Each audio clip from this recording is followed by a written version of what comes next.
KaraokeBooks. Middlemarch. George Eliot. Audiobook. Chapter 49. A task too strong for wizard spells. This squire had brought about. Tea is easy dropping stones in wells. But who shall get them out? I wish to God we could hinder Dorothea from knowing this, said Sir James Chettam, with a little frown on his brow, and an expression of intense disgust about his mouth. He was standing on the hearth rug in the library at Lowick Grange, and speaking to Mr. Brooke. It was the day after Mr. Casaubon had been buried, and Dorothea was not yet able to leave her room. That would be difficult, you know, Chettam, as she is an executrix and she likes to go into these things. Property, land, that kind of thing. She has her notions, you know, said Mr. Brooke, sticking his eyeglasses on nervously, and exploring the edges of a folded paper which he held in his hand.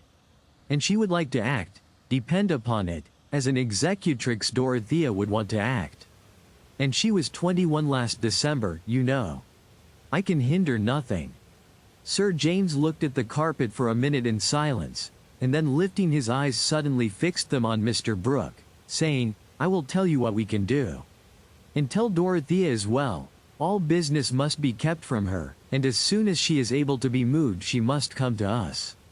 Being with Celia and the baby will be the best thing in the world for her, and will pass away the time. And meanwhile you must get rid of Ladislaw. You must send him out of the country. Here Sir James's look of disgust returned in all its intensity.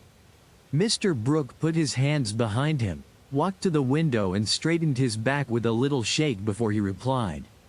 That is easily said, Chettam, easily said, you know.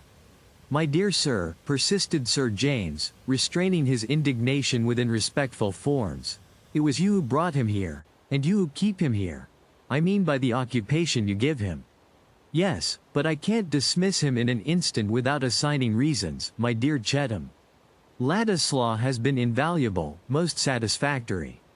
I consider that I have done this part of the country a service by bringing him, you know. Mr. Brooke ended with a nod, turning round to give it. It's a pity this part of the country didn't do without him, that's all I have to say about it.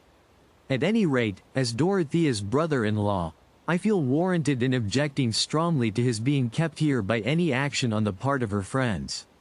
You admit, I hope, that I have a right to speak about what concerns the dignity of my wife's sister. Sir James was getting warm. Of course, my dear Chettam, of course.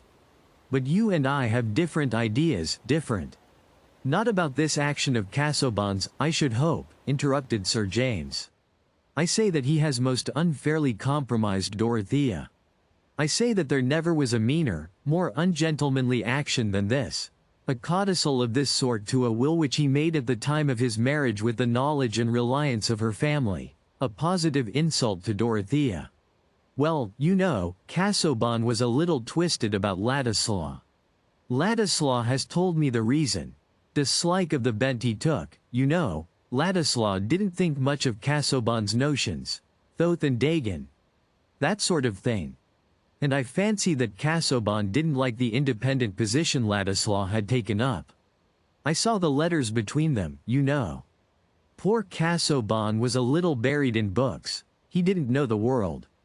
It's all very well for Ladislaw to put that color on it, said Sir James.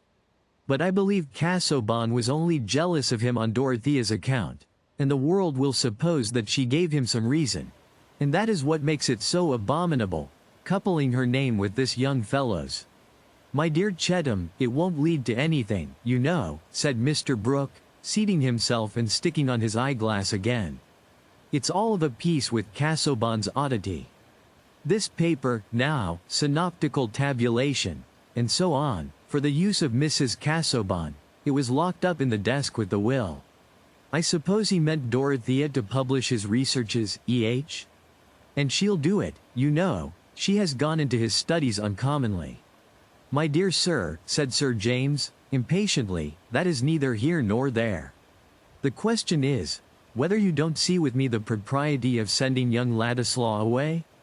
Well, no, not the urgency of the thing. By and by, perhaps, it may come round. As to gossip, you know, sending him away won't hinder gossip. People say what they like to say, not what they have chapter and verse for, said Mr. Brooke, becoming acute about the truths that lay on the side of his own wishes. I might get rid of Ladislaw up to a certain point. Take away the pioneer from him, and that sort of thing. But I couldn't send him out of the country if he didn't choose to go, didn't choose, you know. Mr. Brooke, persisting as quietly as if he were only discussing the nature of last year's weather, and nodding at the end with his usual amenity, was an exasperating form of obstinacy. "Good God," said Sir James, with as much passion as he ever showed, "let us get him a post, let us spend money on him. If he could go in the suite of some colonial governor, Grampus might take him, and I could write to Fulk about it. But Ladislaw won't be shipped off like a head of cattle, my dear fellow. Ladislaw has his ideas. It's my opinion that if he were to part from me tomorrow, you'd only hear the more of him in the country. With his talent for speaking and drawing up documents, there are few men who could come up to him as an agitator, you know." "Agitator," said Sir James, with bitter emphasis, feeling that the syllables of this word properly repeated were a sufficient exposure of its hatefulness. "But be reasonable, Chettam. Dorothea, now. As you say, she had better go to Celia as soon as possible. She can stay under your roof, and in the meantime things may come round quietly. Don't let us be firing off our guns in a hurry, you know. Standish will keep our counsel, and the news will be old before it's known. 20 things may happen to carry off Ladislaw, without my doing anything, you know. Then I am to conclude that you decline to do anything?" "Decline, Chettam? No, I didn't say decline. But I really don't see what I could do. Ladislaw is a gentleman." "I am glad to hear it," said Sir James, his irritation making him forget himself a little. "I am sure Casaubon was not. Well, it would have been worse if he had made the codicil to hinder her from marrying again at all, you know." "I don't know that," said Sir James. "It would have been less indelicate. One of poor Casaubon's freaks. That attack upset his brain a little. It all goes for nothing. She doesn't want to marry Ladislaw. But this codicil is framed so as to make everybody believe that she did." "I don't believe anything of the sort about Dorothea," said Sir James, then frowningly, "but I suspect Ladislaw. I tell you frankly, I suspect Ladislaw.